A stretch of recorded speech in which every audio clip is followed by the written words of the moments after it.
in Syracuse, New York. Bob Michaels with Mr. Wolcott. Gifford Wolcott's the guy you're going to be hearing a lot from this year as we get into and cover home and away games for the Waverly Wolverines, but he was kind enough to join us and getting a first look along with me at the 2017 season. And what better place to start, Giff? I put this on my calendar the day you and I met, Bob. I've been excited about this. I hope I'm not raining on your parade or stealing your thunder, but I'm having a great time. I'm glad to be here, and I appreciate the opportunity. Well, fans, we're glad that you're here with us as well. Here are the Bees, I formation backfield, a man in motion in Lehman. Dwyer rolling out to the left. He looks, stops for a moment, reverses direction, scrambles to the near side. There's pursuit, but he's got an open lane near side. Cuts past a second man. Boy. He's on his way down the sideline, and that is a Beeville score.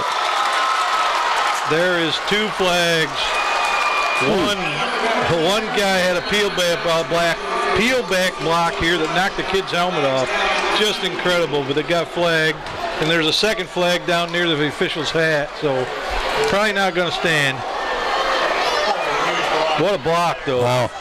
What a block. Well, that was his 57-yard run by Dwyer.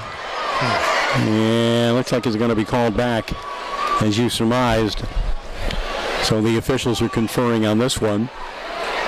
The quarterback broke contain, and when he came around the end, the Beeville guy drew a bead on a Corning player, and it just rocked his world. Knocked him right out of his headgear. It was a clean block, I think, but I think they're going to call it maybe head-to-head contact here. I mean, it wasn't dirty. It wasn't, it was a good hit, but. Well, we count 3 flags out there. One was, the last one thrown was right around the 21-yard line of Corning.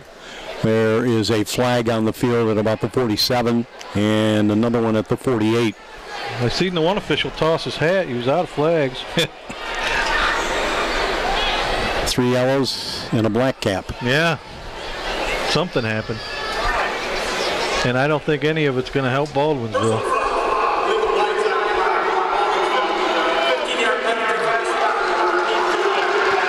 All right, so you heard personal foul and a 15-yard penalty to be assessed.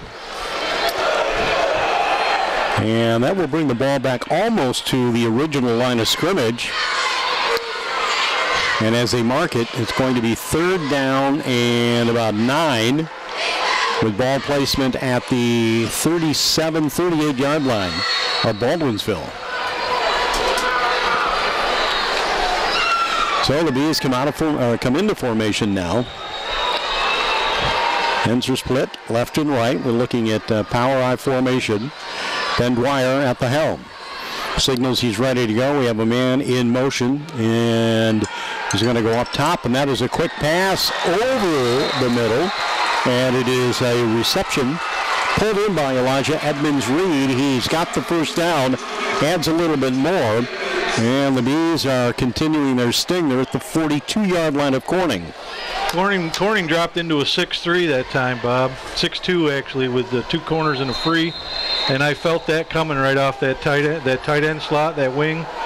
They were just susceptible in that instance. You can see how many guys are dropping down now. All right, fans, Thursday football from the Carrier Dome, 14-0 lead, Baldwinsville. It's a simple running play. And how did that man escape 2 hand tackles? And that's probably why. Because they tried to tackle him high, and he's just churning those legs left and right. Edmonds-Reed. And Elijah is inside the 40-yard line to the 38 of Corning. Yeah, Corning's throwing a lot of beef down on the line, and if you're shooting a gap, sometimes you get more concerned with getting to your gap than finding the ball, and that's what happened there. He got some yardage down. Corning's got a lot of men to have to contain. Rodriguez near side, working on his man. This is a running play, backfield, continuing to run. And that's Elijah. They call him EJ. He's going to come out. He needs a rest. I don't blame him. EJ Edmonds-Reed, the ball carrier, and they're working on him. He's been a franchise guy so far in this game. And that's another first down for Baldwinsville. So they have the ball at the Corning Hawk 24-yard line, and as you said, And when they run up the middle, Corning doesn't have an answer. When they work the outside edges, Corning seems to be able to consume. So let's see what this formation will bring. Dwyer, oh, look at this. That is going to be... There's your edge play. Yeah. And your stop. I believe that was... Okay, Eric Santamaria. Santamaria is a very physical player, not only in football but lacrosse. And so now a timeout will be called by Baldwinsville. Coach Sanfilippo out there, or maybe they're not calling a timeout. Yeah, it is a water break. So fans, while we have the moment, again, just want to remind you, tomorrow night, 2 games on Friday. Giff and I will be in Windsor for Waverly and the Black Knights. Dave Cudges will have coverage from Maine Endwell Spartan Stadium as ME plays host to Shenango Forks. Saturday, it's a matinee as Elmira opens the season against Union Endicott. And then we're back here in the Carrier Dome on Sunday as the Horseheads Blue Raiders will play host to the, actually we'll have a game against Hilton. That's Hilton, New York, out of the Rochester region. You know, again, Corning's playing well on the edges. I mean, they're just weak a little bit up the middle when that ball comes right at them so quick. They're having a little trouble finding an answer for that. But sideline to sideline, they're pursuing well. They're gang tackling. But if I was Baldwinsville, you know what I'd do? I'd just keep running the middle. And I think that's probably where their head coach is thinking right now. Well, fans, about 10 minutes remaining in the first half. Baldwinsville scoring twice. They had a 53-yard run that was brought back because of a personal foul. Otherwise, it could be a 21-0 lead. But as it is, out of the shotgun formation, Dwyer keeps the football. You've got him in a wrist hold, or should I say a hip hold. Brought him down, flagging the play. Yeah, that'd be a holding play. What do you think, Coach? Yeah, that's coming back. It looked like that left tackle, his guy got a little bit away from him, and he reached out and grabbed him by the shirt. So that's going to come back. And that was a nice play. Zone read going to the left. Good yardage, but it's going to come back. Well, if you have no plans for the weekend, fans, or even if you have plans, take us alongside. Throughout the year, we're joining up with our media partners, 1410 WELM, the sports station in Elmira. Big Fox TV, WYDC. Good to see Greg Speroni back this year. Got the steadiest hands of a cameraman that I know. Out of necessity today. You know, as a coach, I never minded a holding penalty. They've hurt me a few times, but I'd rather see a kid make an attempt and grab if he has to than just all-out whiff. Whiffing really hurts. All right, the high snap rolling to his right. Stopping for a moment, sets, fires. And that one is through the hands, straight up the middle of his intended receiver. Turn around, young man, so I can get your number.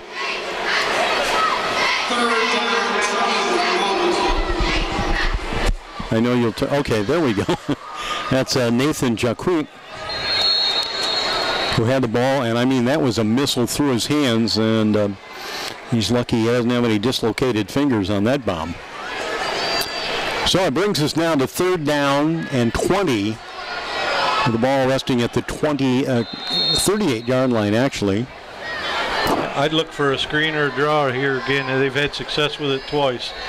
And the way those Corning players are coming upfield, it's pretty safe bet. Possibly a draw, screen.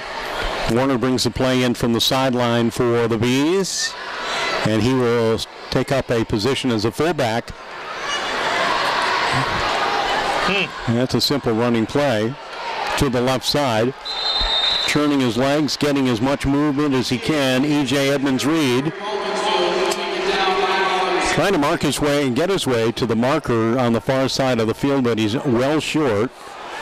In fact, probably about 4 yards short of that original line of scrimmage. So now it's a 4th down and 11. What do you think? Pass play here, Coach? Oh, I think they got to throw it. And now you know why I'm not calling plays for Baldwinsville. They did run a counter action the last play.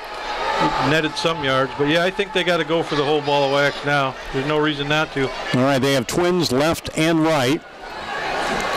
Dwyer looking to the left. We have some movement by Corning. Nothing there. Dwyer's got a lot of time to set up. He fires the ball. It's off the hands. Had he caught it, that probably would have been a sure 6. As it is, it's an completed pass, and Corning will take over on downs. Well, it's a stop for Corning. It's a drive that didn't produce points, and that's a plus as a head coach. What a treat for the fans. Well, the players alike, I'm sure, as the players who may not be in the game but on the sideline watching the action on the field, but also looking up at these jumbo screens and seeing replays from time to time, but live action. And I'm smelling pizza. I was just going to mention that, and I thought Bob's going to make me walk home if I bring that up, but boy, it smells good here. It sure does. Nice little pizza, pepperoni. After the game, perhaps. Here come the Hawks. Still a lot of confusion, Bob. I know it's early in the season, but there's their second timeout. Well, George Picalis calling that timeout. There was certainly some time to make adjustment, and they just couldn't get it done in time. We are approaching halftime here in Syracuse, New York. It is our Thursday night game of the week on RLM Sports, WELM, and Big Fox TV, WYDC. Here's hoping you never have an accident, but if you need help, Tom South Corning Collision is there for you with quick, dependable service. They'll take out the dings, the dents, repair the crumpled bumpers, straighten the frame, and they're experts when it comes to custom paint matching. Tom South Corning Collision, 347 Park Avenue, where they meet most of their customers by accident.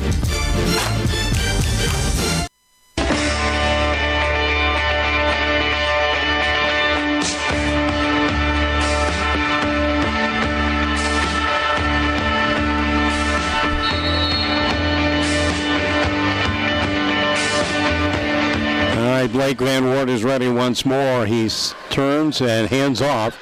Left to throw to the flat. It was a simple carry up the middle. And carrying the mail was Jovian Fisher, the sophomore. You know, Coach, he's only 5'5", but built low to the ground, maybe for some speed. What do you think?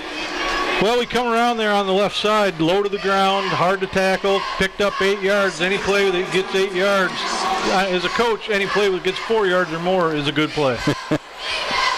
Here we go once again. Van Wert bluffing a pass out near side. That's a running play, far side. Getting a little bit of a corner. It looks like they got a lot there. They got a first down. That's their first down. So Fisher on the carry once more. Delivers it for Corning. 8 minutes away from halftime. Corning on the short end of a 14-0 score here in the Carrier Dome. Coach Picalis did not mince any words when he talked about this team. He's got a lot of youth on the squad. He's got a rookie sophomore quarterback in Van Wert. But this young man is trying to execute this game plan, and he's going to carry the football himself. Fake handoff, and did they lose the football? I see some extra. The beanbags are down. There's the ball on the ground. Yeah. And Corning recovered it. You know, the whole Baldwinsville defense, Bob, is within 6 yards of the ball. I mean, they're not giving any respect for any pass. I mean, every last man is with. You can see it from here. What, 4 or 5 yards? The initial lineup. That backside safety drops out of there a little bit, but that's a lot of people to block. Fisher set up behind Van Wert. He fires a pass near side for Rodriguez. And they are just not, they're out of sync. I mean, basically your quarterback looks, he lines up Rodriguez in what he thinks is a perfect opportunity for the pass, and it's like maybe a second or so. Well, yeah, and the pattern was there. The receiver was open, but he stopped his feet to turn to look for his ball. Had he kept running towards the sidelines on more of a square out, he would have had a chance. It's a little communication problem. So Rodriguez, instead of set up on the near side, he's set up on the far side. Joey Ott goes in motion.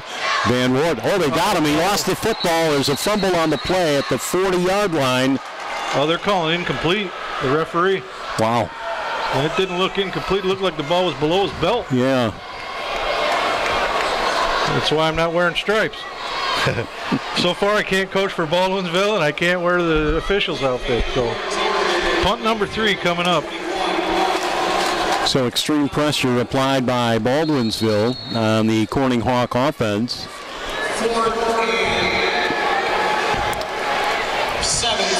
Fourth down and 7 at the 47-yard line is what we're looking at. We were waiting for an extra man to line up on the line for Corning. So here's the snap and a high booming kick fielded at the 19-yard line to the 30, the 35-yard line, and 2 flags come out immediately, and Donovan Smith goes down on the field as he crosses the 40-yard line. And it looks like there's a couple of Baldwinsville players who might have been banged up, may have run into one another. And there's a penalty flag as well. Looked like blocking in the back, as in most kicks nowadays. 2 flags.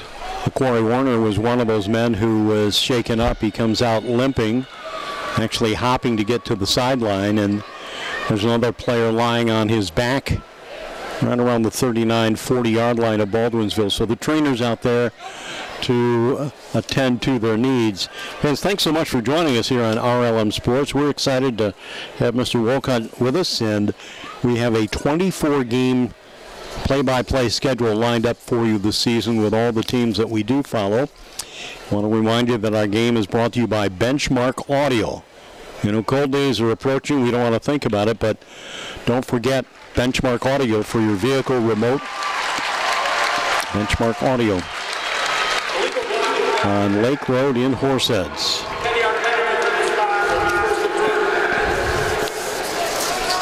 So a late hit called against Baldwinsville.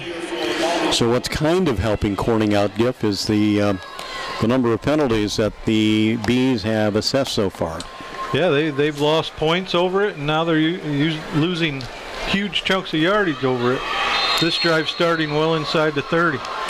Donovan Smith helped off the field. He'll go to the trainer's room with about 6 minutes, 6:46 to play.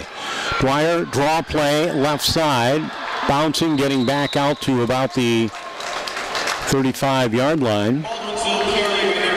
And that will be a Corey Warner. So we talked about him a moment ago, running into one of his teammates, hobbled off the field, but he's back in for the play. And that didn't seem to bother him much there. 8 more yards. You know, anytime a running back grabbing 8 yards a clip, you're doing an okay job. This way the other guy. And we're going to go the same routine. And Corning has 2 and 3. Actually leading that way was Owen Gudenrath, who's the last guy to get up, who would be the first man. That's Rodriguez, not a surprise. Also on defense for Corning helping out was Kyle Jankowski. Well, they're going to give him a first down. I thought they might measure. The Baldwinsville run is good for a first down. First and 10 Bees. All right, less than 6 to play.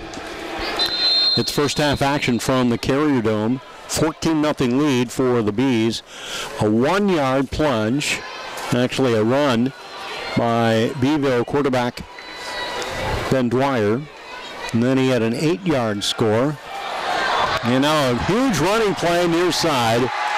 And if he might have been banged up earlier, he might get an Emmy for that. A Corey Warner showing no ill effects of a previous hit. He is out to the 41-yard line. And just like that, that's their second first down in a row. Yeah, Bob, again, there's with 6 guys down, if you get just a crack of daylight pass there and you outrun or the linebacker misses the tackle, you got a free run for 20 yards till the safety gets over, and that's just what happened on that play.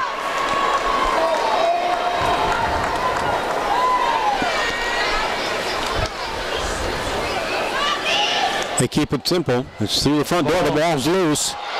And they're still scrambling for the loose ball. Corning says they've got it. And the officials agree. That is a fumble recovery by the Corning Hawks. You know, Baldwinville doing a great job on offense, but it's nice to see Corning still gang tackling, still ripping at the ball, and still getting their face in there and recovering it when it's on the ground. It's a good sign for a team. Baldwinsville carrying 42. Well, the Corning Hawks will take over the ball at the 33-yard line, their own 33. You know, now they're breaking off the sideline. They're coming right to the ball. The last 2 times they've struggled getting lined up correctly, which is frustrating as a coach, especially after a change of possession. There should be no hesitation here. Line up and run the play. Van Wert looks left and right, checks with Fisher, who is attached to his hip left side, and they give it to Fisher. And tugging and pulling him down will be Judson Fletcher. So not much of a gain, if anything, maybe half a yard at best for Fisher. So it brings up 2nd down. We'll call it 2nd and 9. Scoreboard says he didn't gain anything, but half a yard's a half a yard, I guess. Well, he gained about 7 yards sideways, though. I'd rather see him go a little bit more, up the middle. Sure. And ready once again. Draw play, give it to Kean Collins. Kean gets rolled, and he's going to lose yardage on that carry. This is about 3 yards. Normally on that jet sweep, they ran to the wide side right, and the fullback lead block, but they're chasing them down from the backside. The blocking breaking down too quick. They got to get their head across the front and just hold that block a little longer. The play's there. It's just getting hauled down from the backside. 3rd and long. So Meyer deep in their own territory. Corning just trying to pull out from the hole. Got a little flare pass out in the flat near side. An adjustment is made by Collins, and he motors ahead on the near sideline to the 40. And then that was the best play I've seen yet from Corning. They had flow one way, threw back to the flat on the backside, got a man on man, picked up some decent yardage. Still going to leave a 4th down, though. Looks like they're going to go for it. 4th and what, about 4? Yeah, 3 minutes to go. You're in the dome, why not?